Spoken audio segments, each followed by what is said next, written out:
बर' माहारि फरायसा आफादा जोंनि मानगोनां क'क्राझार डिस्ट्रिक्ट बर' माहारि फरायसा आफादनि दैदेननायाव बे जोंनि क'क्राझार डिस्ट्रिक्टआव नैबे 2024आव जिहेतु बर'फोरनि मोनसे सोमावसारनाय बे सोमावसारनाय आलादा रायजो सोरजिनाया दासिमबो जोबनानै थाङाखै गतिके बेखौ 2024नि जि मोनसे जों नोजोर बोनानै दिनैनि बाइक रेलिनिफ्राय गसाइगावनिफ्राय जोङो नैबे जोंनि क'क्राझारसिम खांख्लाबादासिम जि स्टार्टिं बेखौ दिनै लानाय जादों आरो जोंनि मानगोनां दैदेनगिरि बिथांमोना बे हाबाफारिखौ बिथांमोना दायथ' लादों आं बिथांमोनखौ साबायखर बावो जिहेतु जोंनि जि आलादा रायजो सोरजिनायनि जि मोनसे बर'फोरनि जि थांखि बे थांखिया दिनै गोबां एकर्डस फिसा फिसा होलांबाय खिन्थु दिनै फाइनाल स्टेजसिम फैयाखै बिनि थाखायनो जोंनि दा गोदान जोलै आरो जोलैसाफ्रा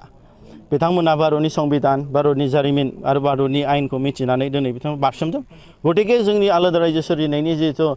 थांखिया जाफुङागौ मानि जोंनि बड'लेण्ड सेपारेट स्टेट डिमान्डआ बे जाबाय थागोन गतिके जों निउ जेनेरेशन्सफ्रा जानजि खाफ्रादों जिहेतु जोंहा नै बावैसो उननि आगोलनो डिमा हासाव आरो कार्बि आंलं बिथांमोना बिसोरनि जि थांखि state within state autonomous state बिथांमोनाबो जानायनि लामायाव थांगासिनो जिहेतु भारतनि प्रेसिडेन्ट अफ इन्डिया बिथांमोना अलरेडि निर्देश हरबाय माबाखौ पार्लियामेन्टआवहाय दा बे जिनिसा अलरेडि जागासिनो गतिके जोंनि जि लं स्टेन्डिं डिमान्ड बर'फोरनि बे जिनिसा जोबनानै थाङाखै गतिके जों गासैबो जोंनि बर' माहारि फरायसा आफादा जि आगान होजेनबाय जे जोंनि मोनसे लं प्रसेस दङ बेवहाय आं आसा खालामदों साफ्रोमबो रायजो राजा मोनफ्रोमबो आफादफ्रा मदद होगोन जाहाथे जोंनि थांखियाव जों सौहैयो निस्सय जिहेतु बनसुनि जि मोनसे थांखि आरो प्रिन्सिपल्स एन्ड आइडियलजिस बे जाहैबाय टटेल रिभलिउसन नट खोमसि लामाजोंल' थांनाय नङा मोनफ्रोमबो बिथिङाव जिहेतु जोङो इम्परटेन्सखौ जों लानांगोन जिहेतु जों education first of all globalization आरो नैबे मोनसे माने बे बोथोराव जोङो इम्परटेन्स होनांगोन जिहेतु जोङो जोंनि हारिखौ जोंनि आलादा रायजो सोरजिनायजों समान थांखिखौ लांफानोब्ला गतिके जोंनि सिंनि न'खरनि जि इस्यु सोलोंथाइ यां जेनेरेशन्सफोरखौबो जों आपलिफ्ट खालामनांगोन हाइलि क्वालिफाइड एन्ड एजुकेटेड मोनसे जों लांनांगोन आरो बेजों लोगोसे जों मोनफ्रोमबो बिथिङाव जिहेतु एग्रिकालचारनिफ्राय लानानै जिहेतु इक'नमिक पलिसि दं आरो जिहेतु पलिटिकेल राइट्स दं बेखौ मिन्थिनो थाखाय जों माखासे खामानिखौ जों लांनांगोन आरो जिहेतु जाय जोंनि आन्टि ससियेल एलिमेन्टस ड्राग्स गोबां जिनिसा जादों थांगासिनो बेफोरनि सायाव बनसुआ निस्सय जों आवाज होलांगोन जों सानदों जिहेतु जों फरायनायाव जों इम्परटेन्स होनांगोन जिहेतु न'खर दानाय संसार जानायाव जिहेतु जोङो बोथोर सोलायनायजों लोगोसे जों बेखौ जों गोरोबनायखौ जों हाबाफारिखौ लालांनांगोन दा बेजों लोगोसे जोंनि जि मोनसे थांखि दं आलादा रायजो सोरजिनाय मानो होनब्ला जोङो दिनै नुनो हादों आसामाव थानानै जोंनि राइट्स जोंनि मोन्थाय बे जिनिसखौ जों मोननो हायाखै गतिके बेखौ मोननो थाखाय आरो फार्स्ट जोंनि जिहेतु माने हारि हिसाबै जों माने थांनानै थानायाव जि जोंहा मोनसे मोन्थाय दङ मानसि हिसाबै भारतनि संबिधान सिङाव बेखौ मोननायाव जिहेतु बयबो सापर्ट होलायो आं बेखौ बिथांमोननिसिम आसा खालामनाय थाबाय गोसोखौ बिराद मोजां मोनदों जोंनि बड'लेण्डनि थाखाय जे सोमावसारनाय बेथ' सोलिगासिनो दंखायो दा बे हिसाबै बे बड'लेण्ड सेपारेट स्टेट डिमान्डजों लोब्बा लाखिनानैनो दिनै बे पिस रेलिखौ बिथांमोनहा दुलाराय बर' माहारियारि आफाद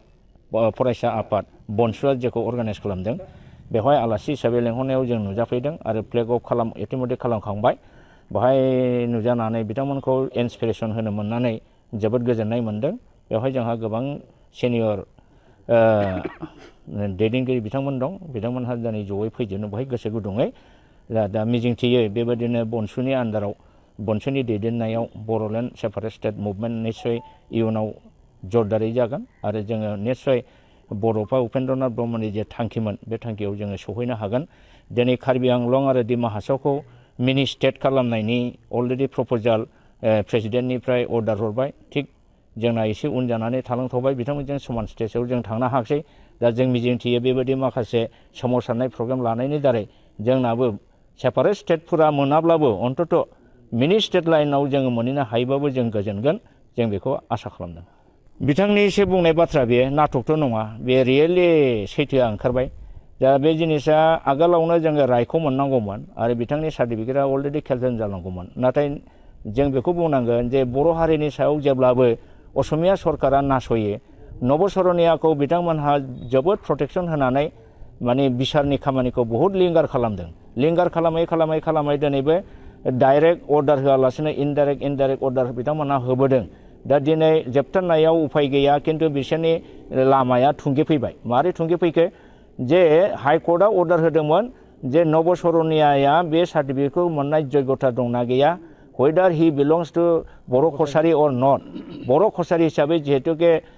शिड्यूल ट्राइब सार्टिफिकेट लादों बे बर' कसारि नंगौना नङा बेखौ इनकुवेरि खालामनो जोंनि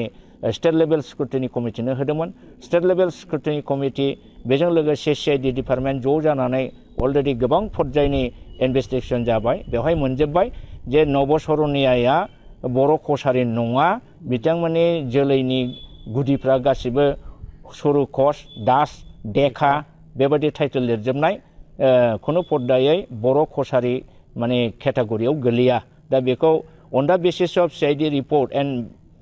गोबां रोखोमनि इनभेस्टिगेसन उनाव क्लियार जाबाय आरो बेखौ स्क्रुटिनि स्टेट लेभेल स्क्रुटिनि कमिटिया लिरना होबाय जे हिरा सरनिया डु नट बिलं टु बर' कसारि ग्रुप बर' कसारि कमिउनिटियाव बियो गैया दा जाय बर' कसारि नाम लानानै बियो सार्टिफिकेट लादों दा बे बर' कसारियानो नङाब्ला अर्थात डाइरेक्टलि बिनि सार्टिफिकेटखौ डिनाय खालामनाय जाहैबाय दा बिथाङा होनदों जे नाटकसो खालामदों नाटक नङा बियो दा बिथाङा हयथ' लाजिनायनि अहायाव बे खोथाखौ निश्चय बुंदों आरो नेक्स्टआवथ' बे नमिनेसन होनो मोनखाला दा जोंहा एसे खामानि प्रसेस दंबावो नैबे स्टेट लेभेल स्क्रुटिनि कमिटिनि जेनाखि रिपर्ट बे रिपर्टखौ लानानै जोङो जोंनि उकिलनि दारै हाइकर्टआव मुभ खालामबावगोन आरो हाइकर्टआनो बिनि सार्टिफिकेटखौ डिनाय खालामहरगोन केन्सेल खालामहरगोन बेखिनिखौ जोङो मावनांगौ एसे दंबावो आरो बेखौ मावफुंजोबगोन जोङो